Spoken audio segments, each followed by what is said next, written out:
ដំណើរកម្សាន្តទៅលេងនៅក្នុងព្រៃសហគមន៍ដែលមានទិដ្ឋភាពស្រស់ស្អាត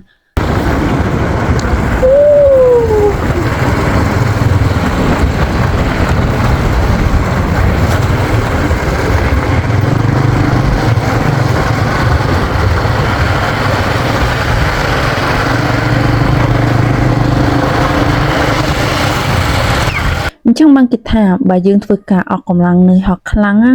កុំភ្លេចថ្ងៃចុងសប្តាហ៍ទៅដើររំហែអារម្មណ៍ជាមួយនឹងធម្មជាតិពីព្រោះធម្មជាតិធ្វើឲ្យយើងស្រស់ស្រាយអត់មានទុក្ខកង្វល់នៅពេលដែលយើងឃើញធម្មជាតិរុក្ខជាតិពណ៌បៃតងនៅជុំវិញខ្លួនយើងហើយនៅពេលដែលយើងជិះទៅមានខ្យល់ត្រជាក់ប៉ះរំហើយចំកាយរបស់យើងគឺមានអារម្មណ៍ថាស្រស់ស្រាយមែនទែនហើយនៅជុំវិញអមផ្លូវសងខាងគឺមានដើមឈើធំខ្ពស់ដោយសារតែនេះគឺជាតំបន់ភ្នំមួយដែលសម្បូរទៅដោយភ្នំមែនទែននៅតំបន់ហ្នឹងព្រៃក៏ច្រើនហើយផ្លូវមិនសូវជាស្រស់ស្អាតអីប្រហែលទេហើយមកដល់ទីនេះគឺមានសត្វនេះគេចិញ្ចឹមទេហើយមានមាន់ព្រៃមាន់អីដោយសារតែនេះគឺជាកន្លែងដែលគេធ្វើជាសហគមន៍ដល់អញ្ចឹងទៅសវោសត្វព្រៃអីមករស់នៅអញ្ចឹងទៅដោយសារតែគាត់ឲ្យចំណីវាស៊ីរៀងរាល់ព្រឹកអីចឹងទៅដូចជានេះគឺជាសក្ការៈស្រុកទេមានតែមួយទេសក្ការៈស្រុកនេះអញ្ចឹងយើងទៅមើលទាំងអស់គ្នា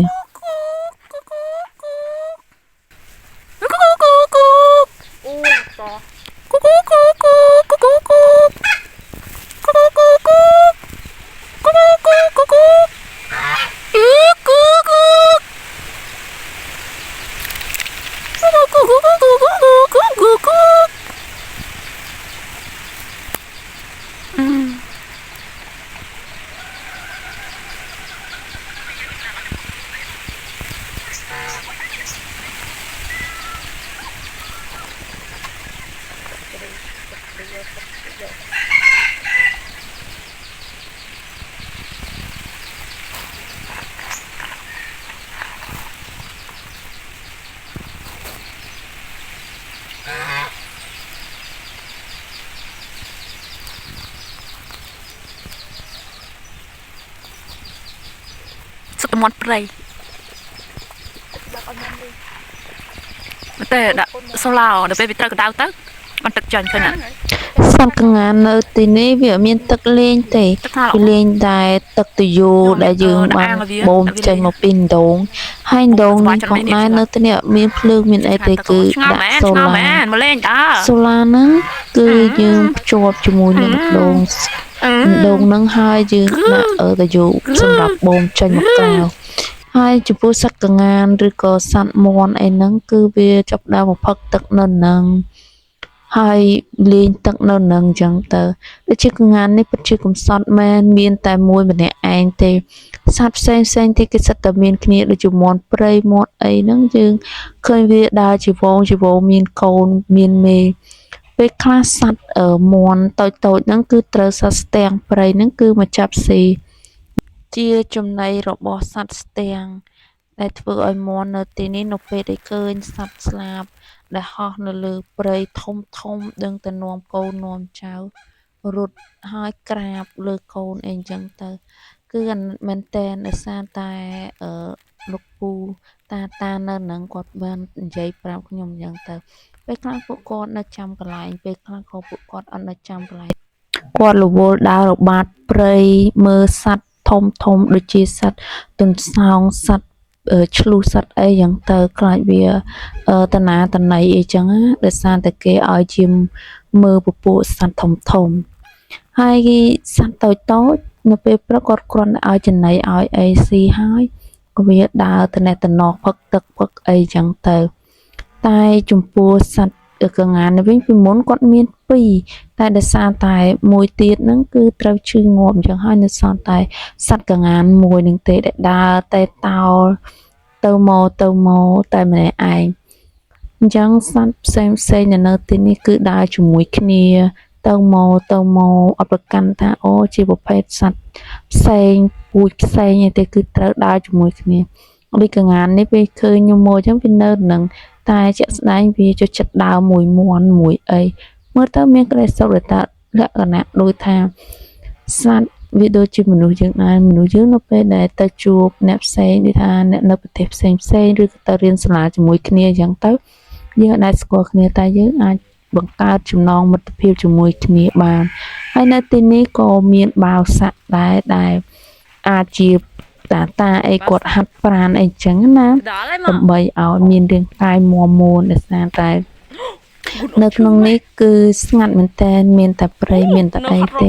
រស់នៅជាមួយធម្មជាតិតែម្ដងពួកឯងចូលចិត្តណាអ្នកនរគ្នានៅពេលដែលស្ងប់ស្ងាត់ដែលឮតែសំឡេងខ្យល់វូវូឮតែសំឡេងស្នាត់យំចិច្ចចានិយាយទៅស្ដាប់ហើយគឺមានក្តីសុខហ្មងហើយនេះគឺជាតំបន់ព្រៃនឹងផងដែរដែលយើងមើលទៅឆ្ងាយអញ្ចឹងទៅគឺមានភ្នំមានអីតែខ្ញុំទៅនឹងអត់ដល់កន្លែងភ្នំទេដោយសារតែភ្នំនៅរាងឆ្ងាយអញ្ចឹងបានត្រឹមតែមើលពីឆ្ងាយឡើងលើអាប៉ូឡូសម្រាប់មើលទេសភាពនេះនៅពេលរដូវវស្សាគឺខៀវស្ងាត់ហ្មងស្រស់ស្អាតណាស់នៅនឹងពេលខែប្រាំងអញ្ចឹងស្លឹកឈើចាប់ដើមចិត្តជ្រុះអស់ហើយដោយសារតែវាក្តៅខ្លាំងស្លឹកឈើនៅនឹងឲ្យតែរដូវប្រាំងក្តៅខ្លាំងដឹងតែជ្រុះស្លឹកអស់នៅសល់តែដើមហ្មងតែខណៈតែពេលយើងដើរទៅដូចដើមឈើនឹងវាស្លាប់អញ្ចឹងវាងាប់អញ្ចឹងតែជាក់ស្ដែងអត់ងាប់ទេគឺវានៅរស់ទេវាអាចទ្រទ្រង់ជាមួយនឹងអាកាសធាតុបានតែសម្រាប់រុក្ខជាតិខ្លះវាអាចទ្រទ្រង់បានគឺវាងាប់ទាំងជំហរហ្មងងាប់លើថាជ្រុះស្លឹកអស់ហើយស្រាប់តែងាប់ហ្មងដល់តែដល់រដូវប្រាំងគឺដឹងតែអញ្ចឹងហ្មងឆ្នាំណាក៏ដូចឆ្នាំណាដែរពេលខ្លះមានភ្លើងព្រៃឆេះតាំងលើកំពូលភ្នំព្រៃខាងក្រោមនិយាយទៅឆេះឡងវាលហ្មងបើយើងដល់ទៅឃើញតែដើមឈើចងច្រាំងពេញនឹងហ្មងអានឹងដើមឈើដែលជ្រុះស្លឹកអស់នេះប្រៀបដូចជាដើមឈើពីរដើមនេះអញ្ចឹងវាជ្រុះតតអស់មែនតើតែបើដើមឈើមួយប្រភេទទៀតគឺអត់ទេគឺវាជ្រុះហើយតែវាងាយនឹងដុះស្លឹកមកវិញដូចជាពពួកដើមស្ដៅដើមអីដែលដុះតាមបឹងសាយបឹងអីហ្នឹងគឺងាយនឹងដុះស្លឹកមកវិញលាស់ខ្ចីហ្មងអាហ្នឹងងាយលឿនហ្មងដូចឥឡូវហ្នឹងដើមឈើផ្សេងវាកំពុងតែជ្រុះតែដោយសារតែពពួកដើមស្ដៅដើមអីហ្នឹងវារហ័សជ្រុះស្លឹកជាងគេហើយវាក៏ងាយនឹងដុះស្លឹកមកវិញដែរហើយដំណើរកំសាន្តរបស់ខ្ញុំនៅថ្ងៃនេះក៏ត្រូវបានបញ្ចប់តែប៉ុណ្ណឹងដែរដោយសារតែពួកខ្ញុំត្រូវវិលត្រឡប់ទៅផ្ទះវិញហើយពេលវេលាគឺខ្លីមែនតើឲ្យតែមកនឹងអត់ចង់ទៅផ្ទះវិញទេដោយសារតែខ្យល់អាកាសល្អនិយាយថាខ្យល់អាកាសល្អហ្មងនៅពេលដែលយើងស្មុគស្មាញដើរមើលធម្មជាតិដើរមើលព្រៃព្រឹក្សាអញ្ចឹងគឺខ្ញុំមានអារម្មណ៍ថា fresh ល្អមែនតើគឺសប្បាយចិត្តនៅពេលដែលបានមើលអញ្ចឹងនៅពេលដែលធ្វើការនឿយហត់ទៅខ្ញុំតែងតែមកលេងនឹងអញ្ចឹងទៅមានកន្លែងផ្សេងទៀតដែលពួកខ្ញុំគួរទៅតែវានៅឆ្ងាយនៅទីនេះវាចិត្តជាងគេគៀនផ្ទះជាងគេគឺសមាជិកមុនហ្នឹងហើយនៅទីនោះសម្បូរព្រៃឈើអញ្ចឹងខ្ញុំចូលចិត្តមើលព្រៃឈើព្រៃភ្នំអីចឹងទៅក៏សមាជិកថាមកទីនេះតែនៅនឹងអត់មានទឹកធ្លាក់ទឹកអីទេ